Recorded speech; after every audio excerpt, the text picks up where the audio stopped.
기도하겠습니다. 하나님, 우리의 신앙이 고백이 된 줄 믿습니다. 날마다 믿음으로 살아가는 우리의 인생이 되도록 축복하시며 이끌어주신 주님을 찬송합니다. 오늘도 주의 말씀 앞에 서서 우리의 믿음의 분량들을 회복하며 또 갱신하며 세계복음화를 가슴에 품는 하나님의 백성들이 되도록 축복하여 주옵소서. 예수 그리스도 이름으로 기도드렸습니다. 아멘. 오늘 이 본 말씀은 야곱이 12자녀를 불러놓고 마지막 유언하고 축복하고 하나님께로 열조로 돌아가는 내용입니다. 저는 이 말씀을 한 주간 동안 묵상하면서 이런 생각을 해봤습니다. 만약에 내가 12 아들처럼 그 당시에 그 자리에 내가 있다면 나의 아버지는 나에게 어떤 축복을 했을까? 이런 생각이 쭉 드는 거예요.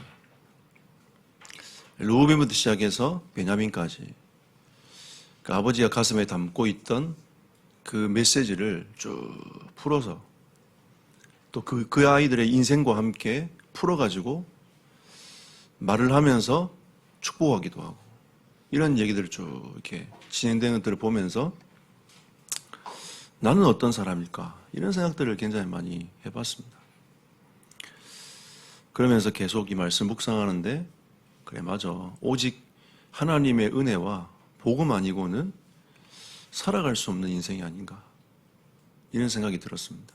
그래서 오늘 말씀의 제목을 오직 은혜, 오직 복음이라는 제목으로 하나님의 말씀을 나누고자 합니다. 여러분과 저는 오직 은혜를 받은 사람이 아닙니까?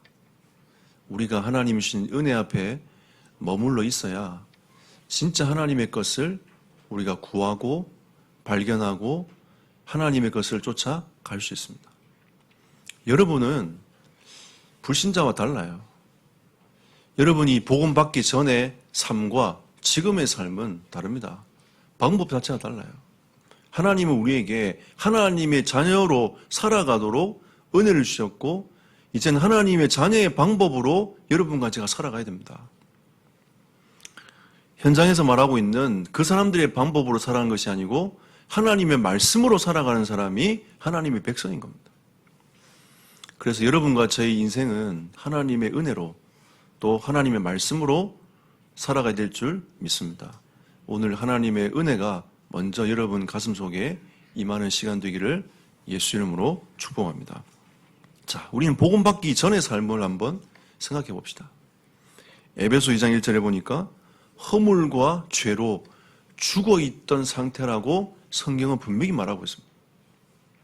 하나님과 소통할 수 없고 하나님과 대면할 수 없고 하나님의 것을 누릴 수 없는 인생이었다는 거죠. 그리고 세상 풍조를 쫓고 공중의 권세 잡은 자를 따랐습니다. 세상 것이 기준이 된 거죠. 그것만을 위해 살아가는 겁니다. 그래서 세상 사람들이 메시지하고 있는 그 메시지를 받아가지고 늘 그걸 각인시키고 뿌리 내리고 그렇게 체질되어 살아왔어요. 사람마다 뿌리 내리고 생각하는 게 다 다릅니다. 행복의 기준도 다 달라요. 그걸 자기 나름대로의 기준을 세워가지고 지금까지 쭉 살아왔습니다. 그게 조금 고상한 사람은 고상한 대로, 좀 낮은 사람은 낮은 대로 자기 나름대로의 삶을 결정해 놓고 그렇게 살아왔어요. 인생 뭐 있냐? 될 대로 살자. 그렇게 인생을 자기가 설정해 놓고 살았던 거예요. 그리고 에베소 2장 3절에 보니까 육체와 마음에 원하는 것을 하고 살았단 말이에요. 이게 하나님과 관계없어요. 전혀 하나님과 관계없는. 우리는 우리 나름대로의 기준을 삼아놓고 나는 죄인이 아니라 나는 지금까지 잘 살아왔어 라고 하면서 자기 나름대로의 의를 딱 갖춰놓고 거기에 비추어서 사람을 판단하고 살았던 겁니다. 저도 제 나름대로 의를 가지고 살다 보니까 나중에 오는 게 뭔지 아세요? 계속 내가 그 삶을 살지 못하니까 내 틀을 만들어 놓고 저도 그 삶을 살지 못하니까 제가 거기에 계속 눌리는 거예요. 그리고 나는 왜 이럴까? 낙심하는 겁니다. 나중에는 제 인생이 불쌍하더라니까요. 나는 왜 이렇지? 그리고 끊임없이 나의 마음이 죄를 향하여 계속 가는 겁니다. 하나님과 관계없는 삶에서 계속 살아가고 있는 거죠. 근데 제가 교회를 안 다녔냐? 아닙니다. 저 모태신앙이에요. 교회를 다녔어요. 성경도 많이 알고 있었습니다. 근데 허물과 죄로 죽어 있는 이 상태에서 벗어날 수 없었어요. 세상 풍조를 따르고 공중거제 잡은 자를 따르고 있는 그 메시지를 저는 계속 받고 있었단 말이에요. 그리고 제 마음에 육체에 원하는 그 마음을 따라서 내가 내 자존심 안 구기려고 나는 그 삶을 살아갔단 말이에요. 대부분 사람 남자는 자존심 이렇게 얘기하잖아요. 여러분 진짜 이 남자는 자존심 갖고 먹고 살아요. 근데 이 복음 안에 있으면 사실 이거 아무것도 아니거든요. 근데 그 자존심 때문에 붙잡고 있는 겁니다. 제가 가끔씩 이런 얘기를 했습니다. 제가 전사가 되고 나서 집사님들 포럼 하는데 나는 강단 말씀이 성취가 안 되는데 그분들이 성취가 됐어요. 얼마나 자존심이 상하는지 모르겠어요. 제가 한동안 말을 안 하고 가만히 있었습니다. 어떻게 이거를 내가 잘 포럼하지? 그 고민하고 머리 썼다니까요. 그 자존심 사실 아무것도 아닌데 또 이 다른 교역자들이 있다 보니까 나는 잘 안 되는 것 같고 이 사람 잘 되는 것 같아. 사역도 잘 되는 것 같고 오늘 날 갑자기 그런 생각이 드는 거예요. 비교하고 싶지 않지만 자꾸 비교가 되고 있는 내 모습을 보게 되는 겁니다. 근데 그 자존심 때문에 내가 말을 못해. 어느 날 내가 복음 앞에 딱 서서 자신을 이렇게 돌아보다 보니까 그게 아무것도 아니라는 것을 깨닫게 됐어요. 그리고 그 집사님들 앞에 제가 뭐라 했냐면 저 사실 강단 말씀 성취가 잘 안 된다. 나 이거 싸움을 계속 하고 있는데 잘 모르겠다.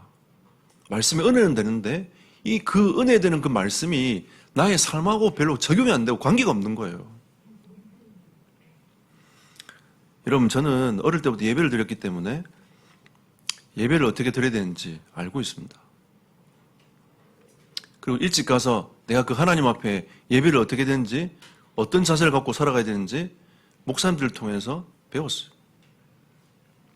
그리고 제가 일찍 가서 예배자로 준비하고 또 때로는 그날 본문 말씀 성경도 좀 읽어보고 이러면서 하나님 앞에 오늘 은혜 달라고 간절한 심령으로 기도하고 제가 그렇게 살았습니다.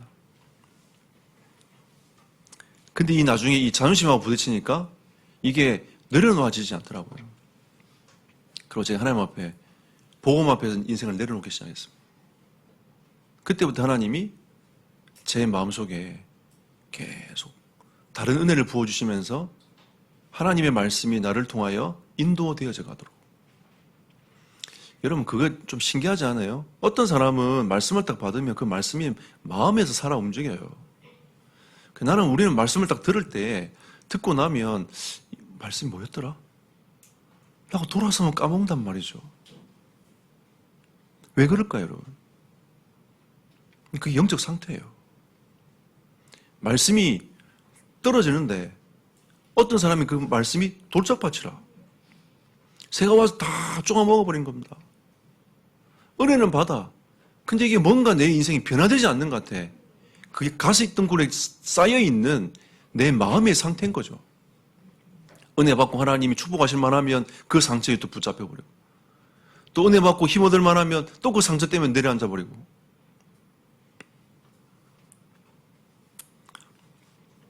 여러분 하나님이 우리에게 해주시는 이 은혜가 큽니다. 오늘 여러분과 제가 여러분 마음의 상처 돌짝밭 같은 심령 다 바꾸어서 좋은 밭이 되기를 축복합니다. 그래서 그 말씀이 30배, 60, 100배의 열매를 맺는 은혜가 있기를 축복합니다. 우리가 복음 받기 전에 그렇게 살았단 말이에요. 근데 어느 날 은혜가 임했습니다. 저는 19살 때 이 하나님의 은혜가 임했어요. 에베소 2장 4절에 보니까 우리를 사랑하신 그 큰 사랑. 이 십자가의 사랑이 어떤 건지 조금씩 더 알게 되어지는 그 주님의 그 십자가 사랑이 조금씩 제 마음에 밀려오기 시작하는 겁니다. 이게 주님의 사랑이구나. 나는 그동안 지식으로만 생각하고 있었던 이 십자가의 그 사랑이 이제는 내 마음속을 계속 찌르는 거죠. 에베소 2장 5절에 허물과 죽은 우리를 그리스도와 함께 살리셨고, 나의 인생이 영원히 망할 수밖에 없는 인생인데 그리스도께서 나를 살리셨다는 것을 어느 날 깨닫게 됐어요. 그리고 하나님이 나를 통하여 여러 세대에 나에게 임한 이 복음을 가지고 증인으로 설 수 있도록 하나님이 만들어 가시겠다고 말씀하셨어요. 처음 이게 잘 안 믿어지더라고요. 뭐 내가 내 수준 가지고 내가 이걸 어떻게 해? 했지만 하나님은 끊임없이 제 마음에 말씀으로 계속 언약을 다시 심고 하면서 내가 믿어질 때까지, 내가 그걸 인정할 때까지 하나님은 끊임없이 계속 말씀하셨어요. 여러분 모릅니다. 우리는 그렇게 생각해요. 오늘 내가 깨달았다면서. 그렇지 않습니다. 하나님은 여러분에게 끊임없이 말씀하고 계셨어요. 내가 오늘 진짜 하나님의 비밀을 깨달았다. 그렇지 않습니다. 하나님은 끊임없이 여러분에게 말씀하고 계셨다니까요. 우리가 어두워서 그 메시지를 받지 못하고 있는 겁니다. 우리가 그 십자가의 얘기를 얼마나 많이 들었습니까? 어느 날 그 십자가의 의미가 계속 다가오는 겁니다. 우리 찬송 고백 많이 했지 않습니까? 어느 날 나는 알았네. 주가 그리스도 되심을. 우리가 예수가 구원주라는 사실을 얼마나 많이 들었습니까? 근데 어느 날 나에게 부딪혀 오는 겁니다, 이게. 어느 날 나에게 이게 믿어지는 거죠. 어느 날 이것이 나에게 진짜 내 인생의 모든 것이구나. 이게 고백되어지고 바라보는 날이 오는 겁니다. 근데 하나님은 그 전에도 계속 끊임없이 말씀하고 계셨어요. 그래서 어느 날 깨닫습니다. 이 모든 것이 하나님의 은혜이구나. 내가 잘나서 된 게 아니고 내가 고상해서 된 게 아니라 모든 것이 하나님의 은혜구나. 깨닫게 되는 겁니다. 그래서 에베소 2장 8절에 보니까 이 하나님의 은혜는 하나님의 선물이라. 이건 네가 구해서 네가 열심히 노력해서 얻을 수 있는 게 아니야. 그래서 하나님 우리에게 선물로 딱 주시는 겁니다. 행위에서 난 것이 아니니 누구든지 자랑하지 못하게 합니다. 너의 행위와 네 생각과 네 인생을 가지고도 구원을 얻을 수 있는 게 안 된다는 거죠. 이 세상에 있는 것은 우리는 가치 있게 여기지만 하나님 앞에서 볼 때는 구원 얻을 수 있는 가치 있는 게 없어요. 그래서 하나님 우리에게 오직 은혜로, 여러분 하나님의 은혜가 날마다 감사가 되어지고 감격이 되어지는 하나님의 백성들이 되시기를 예수 이름으로 축복합니다. 자, 그리고 우리는 이 은혜 앞에 서야 됩니다. 이미 우리는 여러분이 잘났든 몰랐든 간에 하나님이 여러분과 저를 부르셨어요. 하나님의 자녀로 부르신 거죠. 네. 그리고 하나님의 자녀답게 살아가도록 하나님이 축복하시고 인도해 가시는 겁니다. 그리고 여러분이 그 은혜를 가지고 하나님의 자녀가 되었다면 여러분과 제가 해야 될 게 있어요. 복음 앞에 서는 은혜가 있기를 축복합니다. 복음 앞에 딱 서야 돼요. 여러분, 하나님의 백성인 야곱, 그 12아들은 이미 하나님의 축복을 받은 사람들입니다. 무슨 축복을 받았습니까? 언약의 계승자예요. 하나님이 야곱에게 임했던 그 언약이 그 12자녀를 통해서 언약이 성취되어져 가는 겁니다. 12지파 속에 유다 지파를 통해서 언약이 성취되어 가는 겁니다. 언약의 계승자로 하나님 부르셨단 말이에요. 그들이 어떤 삶을 살아가든 간에 어쨌든 하나님은 이미 그들을 언약의 계승자로 부르셨어요. 다른 말로 하면 은혜의 복음을 이미 받은 자들인 거죠. 여러분과 저는 이미 하나님의 자녀로 은혜의 복음을 받은 사람들입니다. 그런데 오늘 28절 보십시오. 이들이 이스라엘이 12지파라. 12지파인 거죠. 축복을 받은 12지파인 거예요. 이와 같이 그들의 아버지가 그들에게 말하고 그들에게 축복하였으니 곧 그들 각 사람의 분량대로 축복하였더라.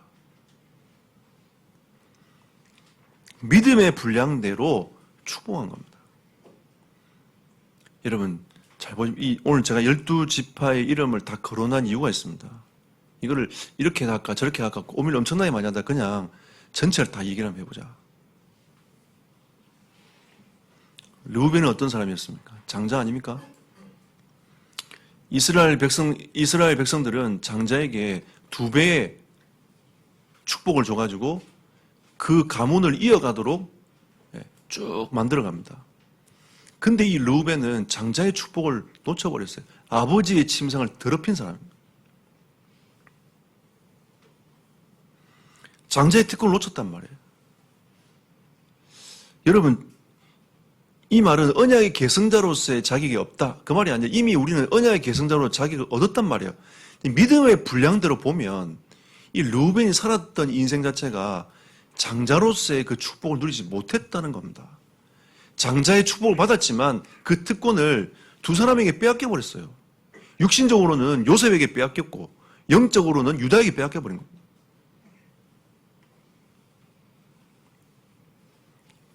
시몬과 레위는 어떤 사람이었습니까? 디나 강간 사건인데 어떤 일을 벌였죠? 그 세겜 땅에 가서 그 사람들을 할례시켜 놓고 다 도륙에 죽여버렸단 말이에요. 그리고 그 가축까지도 힘줄을 다 끊어버렸어요. 굉장히 잔인하죠. 얼마나 악독합니까, 여러분? 그래서 야곱이 뭐라고 하냐면 너희들은 용납과 사랑이 없는 자로다. 용납도 없고 사랑도 없어요. 혈기도 많고 이러면서 나중에 땅 분배할 때 있잖아요. 제대로 땅 분배를 못 받았단 말이에요. 레위는 어쨌든 제사장 직분이 됐지만 땅 분배 자체는 받지 못했잖아요. 지파에 다 흩어져 살았습니다.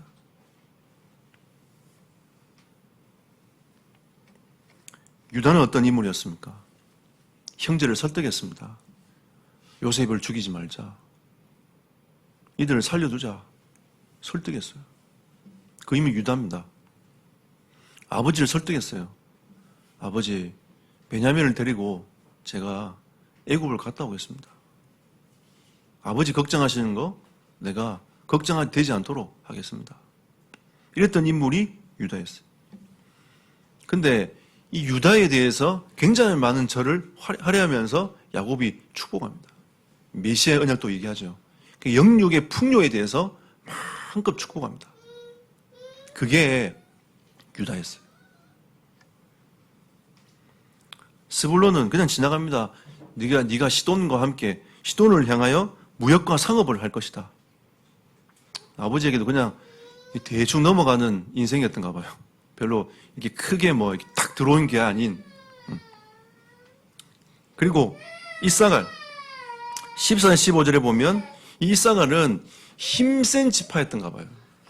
그 중에서도 12지파 중에서도 형제들 중에서도 힘이 좀 강하고 좀 대단했던가 봐요. 그런데 여러분 보세요. 이 이사갈은 수동적이었어요. 시키면 하는. 그리고 약간 우직하면서 성실했어요. 우리 이런 사람 찾지 않습니까? 또 성격도 낙천적이라. 괜찮아. 이러면서 살아가는 거죠. 순종적인 겁니다. 근데 희한하죠. 형제들의 노예가 됐어요. 우리 인간적으로 생각할 때는 이사갈이 참 최고야. 순종적이고 그죠? 낙천적이고 성실하고 우직하고. 근데 아버지는 뭐라고 했냐? 아버지는 이를 축복을 어떻게 했냐면 이렇게 축복을 해놓고 나중에 너희 형제들의 노예가 될 거다. 아버지 생각에는 진취적이지 못하다는 거죠. 계속 거기 머물러 있는 겁니다. 여기가 좋사오니 시켜줘. 내가 할게. 이런 거예요. 우리가 볼 땐 착하고 참 좋은 아이인데 아버지가 볼 때는 그렇지 못한 거예요. 저는 이걸 쭉 읽어보면서 있잖아요. 인생이 보이더라고요. 우리가 나름대로 기준을 삼아놓고 이런 애가 좋은 애야, 저런 애가 좋은 애야 라고 하고 있는 그 기준이 막 다 계속 깨지는 거예요. 제 생각에도. 하나님이 원하시는 거는, 하나님이 말씀하시는 거는 이런 게 아니구나. 그리고 단 지파. 단은 심판자입니다. 여러분 삼손 아시죠? 삼손이 단 지파예요. 근데 사사기 18장에 보면 우상 숭배의 근원지가 거기서 나옵니다. 그래서 여러분, 우리 인생이요, 진짜 그리스도의 은혜 앞에 있지 아니하면, 구원의 그리스도 앞에 있지 아니하면 우리는 이렇게 살아갈 수밖에 없는 인생이 되는 겁니다. 우리가 어마어마한 축복을 받아놓고도 우상의 근원지가 거기서 나온다니까요. 그래서 구원의 은혜가 필요하다는 것을 야곱이 이렇게 얘기합니다.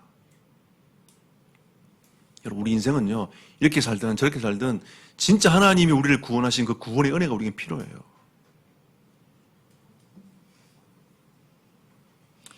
갓은 용맹성이 있고 특출하다고 했습니다. 아셀은 풍요를 누리고 왕에게 큰 기쁨을 주는, 그러니까 지도자는 되지 못하는 거죠. 왕에게 기쁨을 주는 지파로서 삶을 살아가는 겁니다. 납달리입니다. 싸움에 능하고 용맹하다고 했어요.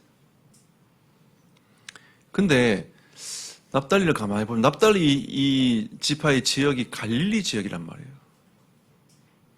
갈릴리에서 무슨 선한 사람이 날 수 있겠습니까?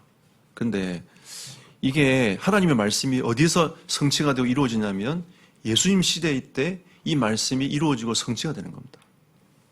예수님의 주 무대가 갈릴리였어요. 예수님이 제자를 부르시는 대부분의 제자들이 갈릴리 사람들이었어요. 사람들이 그 당시에 비천하다고 하고 보지 않고 있는, 어디 그 갈릴리에 선한 것이 날 수 있겠냐라고 얘기하고 있는 그 영적 분위기에 있는 그 지역에서 예수님이 활동하셨고 그 제자들을 부르셨어요. 우리 틀과 생각이 완전 깨지는 거죠.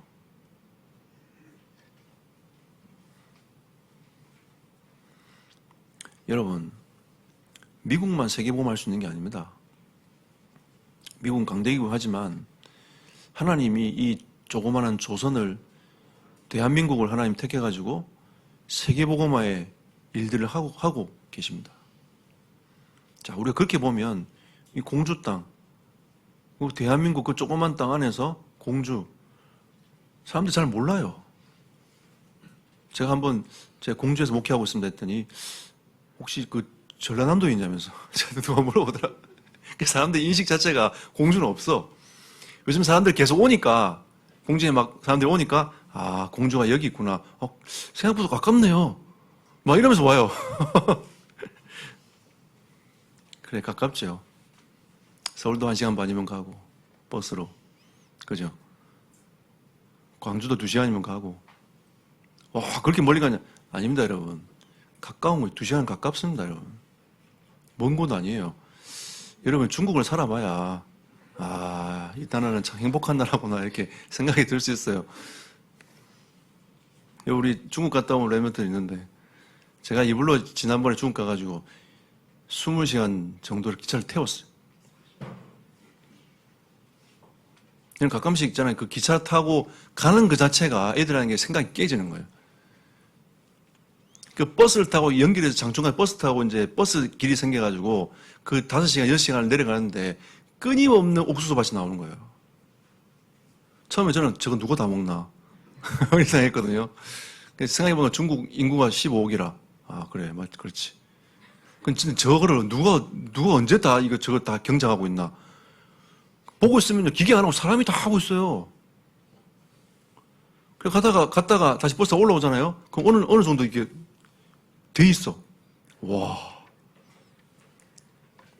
중국도 대단한 게 있잖아요. 고속도로 있잖아요. 고속도로 가잖아요. 버스 가잖아요. 그 사람이 쓸고 있어요. 고속도로에서. 와, 저걸 사람이 쓸어? 그날 가보면 또 깨끗해. 우리의 생각은 중국 길거리 갈 때 막 쓰레기 버리고 이런 거 하지 말라고 하잖아요. 근데 중국 사람들 막 버려. 그러니까 처음에 내가 고민하고 있다, 물어볼까 말까 고민하고 있다가 쓰레기 왜 버렸냐 내가 물어봤어요.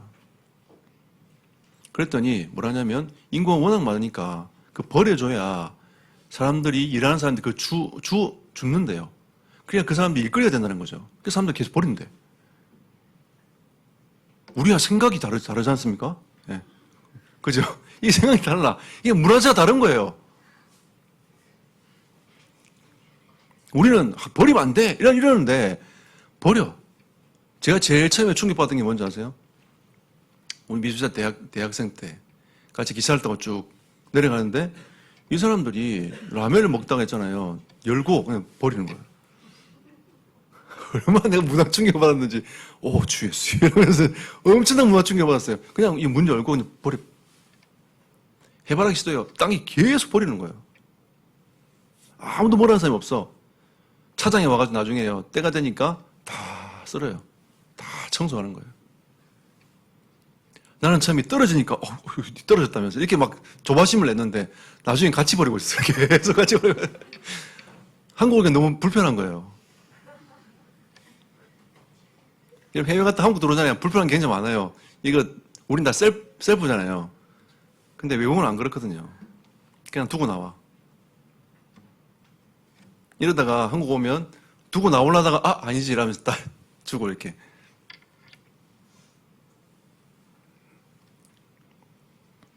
우리가 그런 것처럼 보이지만 하나님은 이 동네에서 세계복음을 할 수 있다.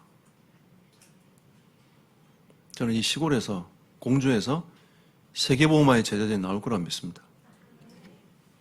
그래서 우리는 전도운동과 렘넌트 운동 두 축을 우리는 시스템으로 구축해 나갈 겁니다.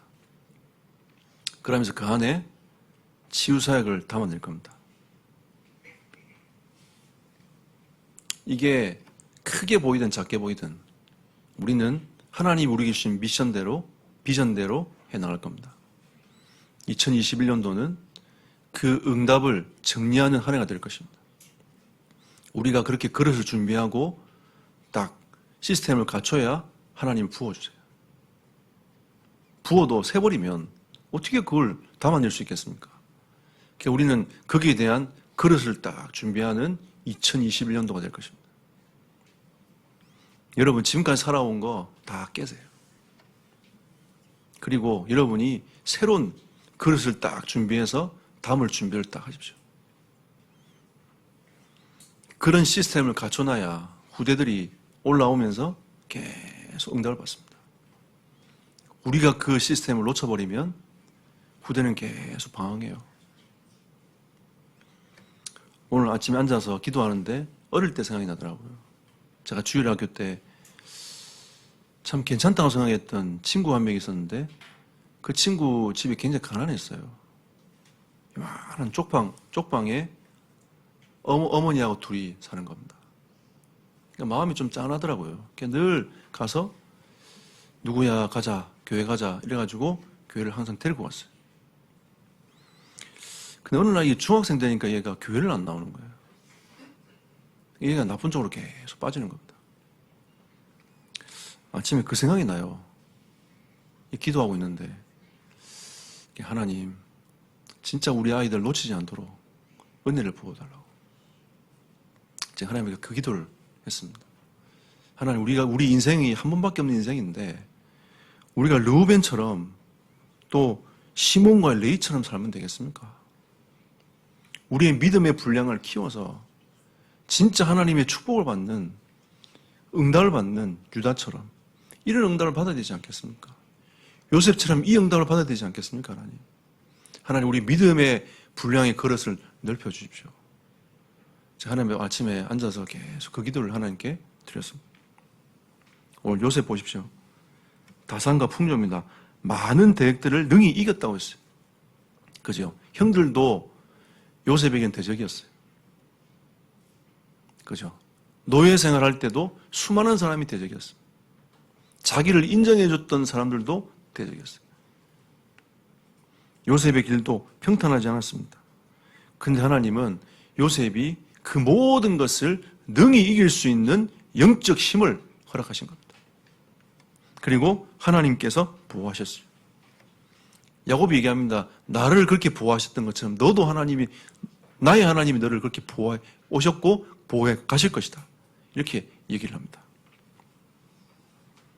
근데 이 모든 것이 그리스도 안에 있을 때 축복은 유효한 거예요. 나중에 이 요셉 대신에 므낫세와 에브라임이 축복을 받아 12지파속으로 들어오지 않습니까? 나중에 이 두 아들이 이 축복을 놓쳐버려요. 안타까운 거죠. 그래서 우리는 그리스도 안에 있을 때에 우리는 이 축복이 계속 응답으로 오게 되는 겁니다. 그래서 바울이 그리스도 안에, 예수 안에, 예수 그리스도 안에, 그리스도 예수 안에 계속 메시지를 전달하면서 얘기하지 않습니까? 마지막으로 베냐민입니다. 베냐민은 난폭했던가 봐요. 베냐민에 대한 얘기가 별로 없어가지고. 근데 아버지가 볼 때는 베냐민이 굉장히 난폭한가 봐. 막내라서 그런지 모르겠지만, 버려져서 그런지 모르겠지만, 어쨌든 난폭한가 봐요. 근데 이 원수와의 싸움에서 이는 승리하게 될 것이다. 근데 이 야곱이 보면 자기의 성격을 그대로 인정해줘요. 인정하는데 그 뒤에 다른 축복들을 계속 얘기합니다. 그러니까 여러분, 우리가 이 믿음의 분량대로 보지만 또 하나님 그 성격을 가지고 그걸 또 하나님의 언약을 이루는데 또 사용하세요. 여러분, 그래서 우리는 이 복음 앞에 서야 됩니다. 그리스도 앞에 서지 아니하면 안 돼요. 이미 우리는 축복받은 인생 아닙니까? 여러분 다 축복받았잖아요. 우리는 하나님의 자녀로 다 축복받은 인생입니다. 근데 우리는 이제 이 믿음의 분량이 중요한 거죠. 결론적으로 이 믿음의 분량을 갖춘 은혜가 있기를 축복합니다. 이 땅이 아닌 영원한 하나님의 나라를 소망해라. 이게 우리 믿음의 분량인 거예요. 이게 오늘 이제 28절 이후로 야곱이 쭉 얘기하는 내용 아닙니까? 얘들아, 너희들은 영원한 나라를 소망해라. 이 땅을 소망하지 말고 영원한 나라를 소망해라. 이게 우리의 믿음을 분량을 키우는 길입니다. 아모스 4장 12절에 이스라엘 백성이 타락하고 하나님을 바라보지 않고 있으니까 선지자가 이런 얘기합니다. 너희들은 하나님이 만나기를 예비하라. 우리는 여러분, 우리의 소망이 어디 있습니까, 여러분? 진짜 이 땅에 있습니까? 진짜 하나님 나라에 있습니까? 누가복음 12장 20절, 21절에 보면 뭐라고 예수님께서 말씀하신 부자에게 말씀하세요. 네가 지금 재물을 지금 이 땅에 쌓아두고 있지 않냐? 너는 하나님에 대해서 부유하지 않다. 라고 말씀하세요. 지금 이 땅에 막 저축하고 막 살아가고 있지만 너는 하나님에 대하여 부유하지 않는 자다. 라고 하시면서 22절에 너희는 목숨을 다하여 위하여 무엇을 먹을까? 무엇을 입을까? 염려하지 말라. 이렇게 예수님 말씀하십니다. 그래서 우리는 하나님의 자녀이기 때문에 하나님의 음성을 들을 수 있어야 돼요. 우리의 어떤 재물을 이 땅에 쌓아두는 것이 아니라 하나님께 영광을 돌리면서 복음 전하고 전도 운동하는데 우리 인생을 드리면 됩니다. 무엇을 먹을까, 무엇을 입을까 고민 안 해도 돼요. 여러분 인생 하나님 책임지십니다. 하나님의 자녀는 하나님이 책임질 거 아니겠습니까?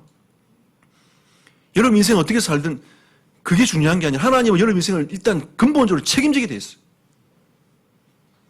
그러니까 우리는 이제 일단 믿음의 분량들을 딱 준비하고 하나님을 바라보면서 내 인생을 하나님께 올인하면서 살자.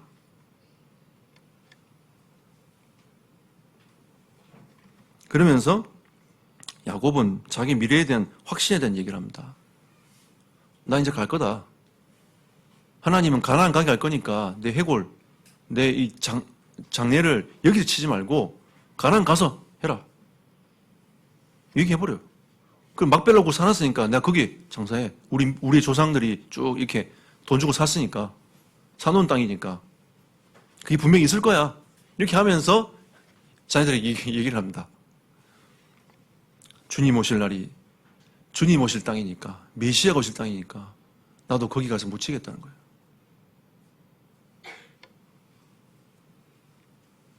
우리는 어떤 확신을 갖고 있어야 됩니까?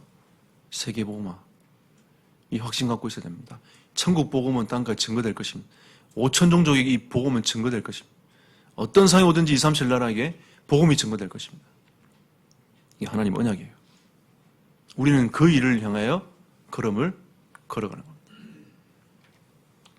여러분, 오늘 이제 창세기를 이제 마무리를 거의 하면서 하나님 우리에게 주신 49장의 메시지입니다. 오직 은혜, 오직 복음. 우리의 믿음의 분량을 갱신하고 또 키워나가는 그런 2020년도 마지막 12월 달이 되시기를 예수 이름으로 축복합니다.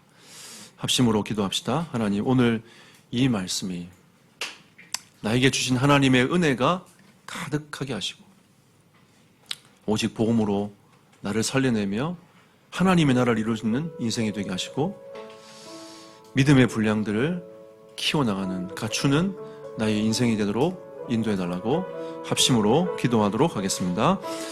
살아계신 하나님께 감사드립니다. 하나님의 성령께서 역사하시며 인도하여 주시옵소서. 주님의 뜻과 계획들을 이루어나가는 시간 되기를 소원합니다. 하나님 은혜를 부어주시고 성령으로 간섭하시며 인도하여 주시옵소서. 하나님 우리에게 주시는 이 은혜를 가지고 믿음의 분량들을 갖추어 나가는 하나님의 사람들이 되도록 역사하옵소서. 하나님 우리 인생을 이 세상에 두지 말게 하시고 하나님을 바라보며 하나님의 나라의 소망을 가지고 그 응답의 걸음들을 걸어가도록 주의 성령께서 역사하시며 인도하여 주시옵소서. 하나님의 뜻과 계획들을 이루어나가는 시간 되기를 원하오니 주의 은혜를 베풀어 주시고 성령으로 간섭하시며 역사하여 주시옵소서. 주님 감사합니다.